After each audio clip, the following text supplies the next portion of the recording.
School में? गाना गाया। कौन सा गाना? इतनी सी हंसी, गाना जरा। इतनी सी हंसी, इतनी सी खुशी, इतना सा टुकड़ा चांद का, ख्वाबों की तिनको से चल बनाए आसिया, दबे दबे पाँव से आए हौले हौले जिंदगी, थोड़ा सा तेरा सा होगा, थोड़ा मेरा भी होगा, अपना ये आसिया। ओके, अच्छा और क्या किया? बॉय के साथ क्या कर रहे थे? बॉय के साथ गाना गा रहे थे। और क्या कर रहे थे? बॉय का फोन लिया, बॉय ने बिस्किट भी फेंका। हाँ बॉय ने डांटा, बॉय ने रोया। हाँ हाँ, फिर? मचल की रानी भी गया। हाँ एलिफेंट का सूट गया। हाँ। टीवी में गाना भी गया। तो आज डे सेकंड था, अर्नब के स्कूल का था। अर्नब के स्कूल का डे सेकंड था आज। और एक चेंज मैं इतने टाइम के बाद नोटिस कर रही हूँ, क्योंकि आपको पता है लगभग अर्नब 1 ईयर के बाद फिर से स्कूल जा रहा है, यानी कि 1 ईयर का एक लंबा गैप बीच में हो गया था। सो एक नई चीज़ जो मैं नोटिस कर रही हूँ उसमें तो वो ये है कि जैसे ही मैं स्कूल में इसको लेने जा रही हूँ, ये जैसे ही गेट से बाहर निकलता है और मेरे बिना पूछे ही वो एक्साइटमेंट के साथ सब कुछ मुझे बताने लग जाता है कि हाँ आज क्या क्या हुआ। अभी देखो मैं घर पे आके मैं वीडियो शूट कर रही हूँ, तो अभी भी देखो वो कितनी एक्साइटमेंट के साथ वो सब कुछ बता रहा है, मतलब बेताब हो जाता है वो मुझे सब कुछ बताने के लिए। तो ये एक नया चेंज था। और बीच में जो 1 ईयर का गैप पड़ा तो यही चीज़ मिसिंग हो रही थी कि वो बिल्कुल भी कन्वर्सेशन में इंटरेस्ट नहीं ले रहा था। उसको हम लोग कुछ पूछ रहे हैं तो वो मतलब वही चीज़ लैक कर रही थी, और वहीं से मुझे डर लग रहा था कि अर्नब को होम स्कूलिंग से ज़्यादा बेनिफिट नहीं होगा। और होम स्कूलिंग के ये कुछ साइड इफ़ेक्ट हैं कि बच्चे इंटरेक्ट करना जो है थोड़ा बंद कर देते हैं।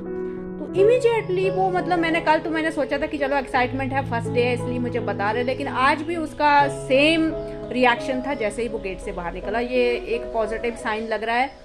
आई डोंट नो कि अभी जस्ट स्टार्टिंग ही है, तो ये आगे भी ऐसा ही रहेगा, कुछ नहीं बोल सकते हैं। तो आगे क्या होगा पता नहीं। अभी जो वीडियो मैंने शूट किया उसमें कुछ चीज़ें तो उसने बताई, लेकिन कुछ ऐसी चीज़ें भी बताई जो मुझे थोड़ी सी अजीब लग रही हैं स्कूल के बारे में। आई डोंट नो, जो भी है जो भी उसने कुछ आगे बताया तो वो मैं कंफर्म नहीं कर सकती हूँ कि वो सच में रियल है या नहीं है। और बीच में वो एक्सप्लेन करने में भी थोड़ा सा मतलब गड़बड़ करता है, किसने किसको क्या किया उसमें थोड़ा वो गड़बड़ करता है। तो वो चीज़ मैंने यहाँ पे कट कर दी है वीडियो में से। लेकिन ऐसा महसूस हो रहा है कि पहले से कहीं ज़्यादा वो चीज़ों को ऑब्जर्व कर पा रहा है और कहीं ज़्यादा पहले से एक्सप्लेन कर पा रहा है चीज़ों को, मतलब समझ में आ रहा है कि क्या चीज़ें हुई। जैसे बीच में किसी ने बदमाशी किया है तो टीचर ने डांटा है, तो वो सब चीज़ें उसने एक्सप्लेन की कि क्या हुआ क्या नहीं हुआ, किसने बदमाशी किया। तो अक्सर वो जो दूसरे बच्चे हैं उनको बॉय बोल रहा है या भैया बोल रहा है, तो मैं समझ जा रही हूँ कि वो दूसरे बच्चे हैं। तो अभी उसको नाम तो किसी का पता नहीं होगा दूसरे बच्चों का, तो वो उनको बॉय या बच्चा ही बॉय बोल रहा है या फिर भैया बोल रहा है, वो उनको ऐसे बोल रहा है। सो ये चेंजेस हैं। सो यहाँ से ये चीज़ तो पता चल रही है कि वो कहीं से भी मुझे फ्रस्ट्रेटेड नहीं दिख रहा है। अब डिफरेंस की बात करते हैं कि जब मैं उसको नॉर्मल स्कूल में लेने जाती थी तो वो बिल्कुल भी कुछ भी एक्सप्रेस नहीं करता था। जैसे ही वो गेट से बाहर आएगा कुछ मैं पूछूंगी तो थोड़ा बहुत बताएगा, वो तभी बताएगा, ऐसे नहीं बताएगा, ऐसा बेताब नहीं रहता था। तो देखते हैं ये चीज़ कितने दिनों तक चलती है। और ये आपके सामने है, मतलब जैसे कुछ लोग बोलते हैं ना कि ये स्पेशल स्कूल ऐसा है वैसा है। मैं पता क्या चाहती हूँ, सच बोलूँ गाइस, तो मुझे भी आइडिया नहीं है। जैसी आप लोगों की सोच थी पहले स्पेशल स्कूल के बारे में, मेरी भी वैसी ही थी। लेकिन रिसेंटली कुछ बच्चों को मैंने ऑब्जर्व किया जो स्पेशल स्कूल में जा रहे थे काफ़ी टाइम से, तो कुछ पॉजिटिव चेंजेस मुझे उनमें दिखाई दिए। बिहेवियरल इश्यूज तो उनमें अभी भी हैं, लेकिन कुछ पॉजिटिव चीज़ें दिखाई दी, जैसे कि ज़्यादा कॉन्फिडेंट फील करना, किसी भी स्ट्रेंजर के साथ भी वो मतलब कंफर्टेबल हैं, उनके साथ भी कुछ भी सीखने के लिए वो रेडी हैं। वो कुछ पॉजिटिव चीज़ें थी जहाँ से मुझे लगा कि स्पेशल स्कूल के बारे में हम लोग सोच सकते हैं।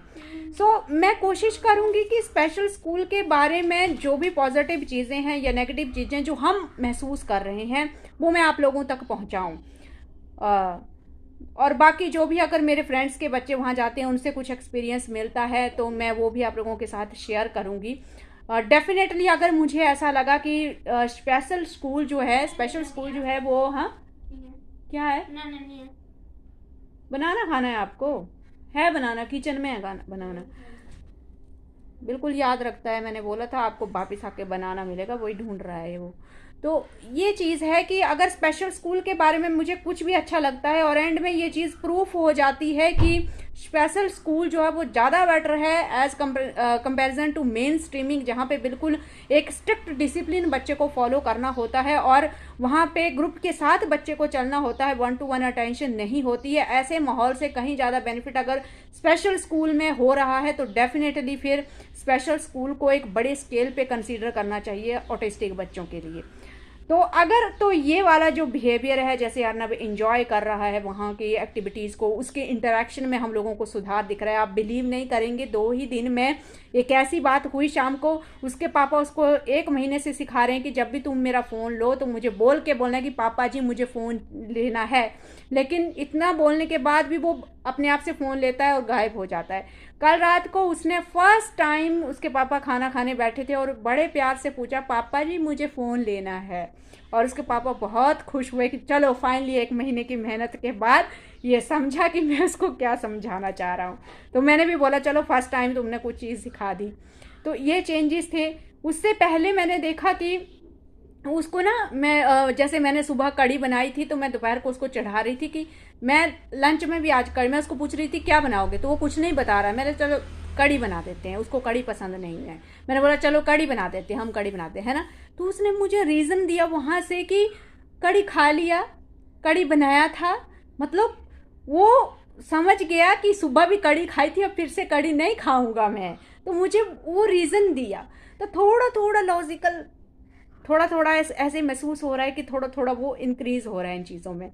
तो ये सबसे बड़ा ड्रॉबैक जो होम स्कूलिंग का मैंने देखा था वो ये था गाइस कि अर्नब का जो इंटरेक्शन था वो बहुत कम हो गया, और वो भी विद इन 1 ईयर में। ये बहुत बड़ा लॉस हो रहा था, और उसका मेन रीज़न यही था कि अर्नब ज़्यादा सोशलाइज नहीं हो पा रहा था।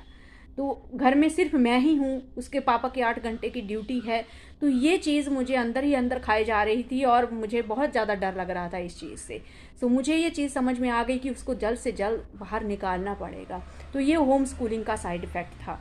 आई होप कि जैसे अर्नब 2 दिन में हम लोग ये चेंजेस दिख रहे हैं, मैं बस यही दुआ करती हूँ कि आगे भी अर्नब का जो इंटरेक्शन में लॉस, उसका जो रुचि नहीं थी इंटरेक्शन में, वो चीज़ ओवरकम हो और अर्नब फिर से ज़्यादा इंटरेक्ट करने की कोशिश करे।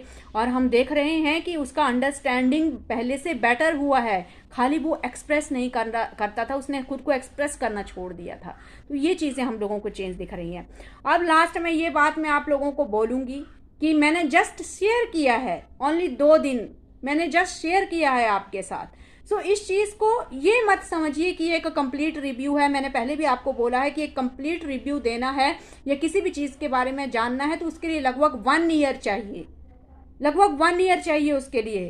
तो इसके आधार पर आप कोई डिसीजन लें या ये मान लें कि कोमल स्पेशल स्कूल को बिल्कुल सही ठहरा रही है, तो वो अभी हम लोग नहीं बोल सकते हैं। तो उस चीज़ का आप ध्यान रखिए। मैं जस्ट आपको थोड़ा सा 2 दिन में जो हम लोगों को चेंज दिखे या 1 साल के बाद जब हमने अर्नब को स्कूल में भेजा है तो वो कैसे रिएक्ट किया वहाँ जाके, जैसे उसके पापा बोल रहे थे कि अब 1 साल के बाद स्कूल में भेजोगी, या और भी बोल रहे थे लोग कि स्कूल में भेजोगी, वो स्कूल में नहीं बैठना चाहेगा, वो रोएगा, उसका इंटरेस्ट नहीं आएगा, वो स्कूल में नहीं जाना चाहेगा। लेकिन मैं अच्छे तरीके से जानती थी, मैं हर किसी को, इसके पापा को भी यही बोल रही थी कि आप सब लोग रॉन्ग प्रूफ हो गए और ये स्कूल में जाके इंजॉय करेगा, डेफिनेटली करेगा। ये चीज़ मुझे अंदर से पता थी कि अर्नब स्कूल में जाके इंजॉय करेगा। तो ये चीज़ तो है। आगे जाके देखते हैं अर्नब में कुछ बिहेवियरल इश्यूज़ आते हैं, वहाँ पे जाके एडजस्ट नहीं करेगा, कोप अप नहीं करेगा, कंप्लेंट आएंगी, समथिंग कुछ भी हो सकता है। तो ये है करंट रिव्यू। तो पहले तो हम लोगों आप लोगों के साथ वो रिव्यू शेयर कर रहे थे जो पास्ट में चीज़ें हो चुकी हैं, लेकिन अभी की जर्नी जो है हम लोग साथ साथ में आप लोगों के साथ शेयर कर रहे हैं। स्टार्टिंग में कैसा था, हो सकता है मिडल में जाके ये चीज़ें चेंज हो जाएं, कुछ नेगेटिव फील हो, आगे जाके कुछ और नेगेटिव फील हो, या पॉजिटिव भी हो सकता है। तो कुछ भी हो सकता है। तो इसको मैं बोल रही हूँ कि फुल एंड फाइनल आपको नहीं मानना है। मैं आपको बाकायदा वीडियो में शूट करके बता रही हूँ, उसकी जो फीलिंग्स हैं, उसके जो एक्सप्रेशंस हैं। अगर अदरवाइज मैं 3-4 साल के बाद ये वीडियो बताती और आपको बोलती कि शुरू में ऐसे अर्नव गया था, उसकी ऐसी फीलिंग्स थी, शायद आप बिलीव नहीं करते। तो लेकिन अभी सामने मैं वो आपको वीडियो बना रही हूँ, आपको फेस से क्लियर दिख रहा है कि बच्चा कितना एंजॉय कर रहा है। ये जो मैं वीडियोस आप लोगों के साथ शेयर कर रही हूँ, अर्नव किस तरह से चीज़ों को एक्सप्रेस कर रहा है, आप सबको पता है उसकी लैंग्वेज फुली डेवलप नहीं है, वो कन्वर्सेशन नहीं कर सकता है, उसकी नीड बेस्ड लैंग्वेज है, लिमिटेड लैंग्वेज है। सो कई सारे पेरेंट्स बहुत ज़्यादा हताश होते हैं कि मेरे बच्चे की 13 ईयर्स हो गया, इतना हो गया, बच्चे का फुल लैंग्वेज डेवलप नहीं हो रहा है, कन्वर्सेशन बच्चे में नहीं आ रही है, और मतलब इस चीज़ को बहुत ही लाइटली लेते हैं, जबकि ये भी बहुत बड़ी अचीवमेंट है। अगर आपके बच्चे में नीड बेस्ड लैंग्वेज भी आ जाती है तो नीड बेस्ड लैंग्वेज के साथ भी आप अपने बच्चे को ईजिली समझ सकते हैं और बच्चा अपनी फीलिंग्स को, अपनी नीड्स को बहुत अच्छे तरीके से एक्सप्रेस कर सकता है। यानी कि कम से कम वो वाली सिचुएशन तो नहीं है कि आपका बच्चा कुछ भी शेयर नहीं कर रहा है, आपको कुछ पता नहीं चल रहा है कि बच्चे के दिमाग में क्या चल रहा है। तो नीड बेस्ड लैंग्वेज जो है वो हेल्प करती है, आप इजीली समझ पाते हैं कि बच्चे के दिमाग में क्या चल रहा है, किस तरह से वो चीज़ों को समझ रहा है, उसकी जो मेंटेलिटी है वो पूरी तरीके से आपको समझ में आती है। अभी आप देख रहे हैं एक और चीज़ कि जब भी बच्चे कहीं बाहर से आते हैं, आपके साथ कुछ शेयर कर रहे हैं, सबसे पहली बात तो ये हैबिट डालनी है आपको कि बच्चे आपके साथ शेयर करें। उसके लिए मैंने आपको कई बार बोला है कि briefing is the best method, जिसको फर्स्ट आप विजुअल से सिखाइए, स्टोरी बुक से सिखाइए, सीक्वेंसी पजल से सिखाइए, फिर डेली लाइफ में जब बच्चा बाहर जाता है तो छोटे छोटे वीडियोस बनाइए, घर आके उस चीज़ को रिकॉल कीजिए, बच्चे को रिकॉल करवाइए कि क्या क्या किया। नहीं रिकॉल कर पा रहा है तो वीडियोस बताइए, खुद हेल्प कीजिए, धीरे धीरे वो स्टेमिना बनता है, वो कैपेसिटी बच्चे में आती है कि वो छोटे छोटे सेंटेंसेस में चीज़ों को सीरियल वाइज वो दिमाग में रखने के लिए मतलब रेडी हो जाता है। जो भी सीक्वेंस होती है, बाहर किया होता है, उसको दिमाग में स्टोर करना वो सीख जाता है। तो वो हैबिट आपको डालनी पड़ती है। अगेन मैं तो बहुत एक्साइटेड रहती हूँ, अभी जब भी वो बाहर अकेला जाता है, जैसे स्कूल जा रहा है अभी, तो मैं ज़रूर पूछूंगी उसको कि क्या हुआ।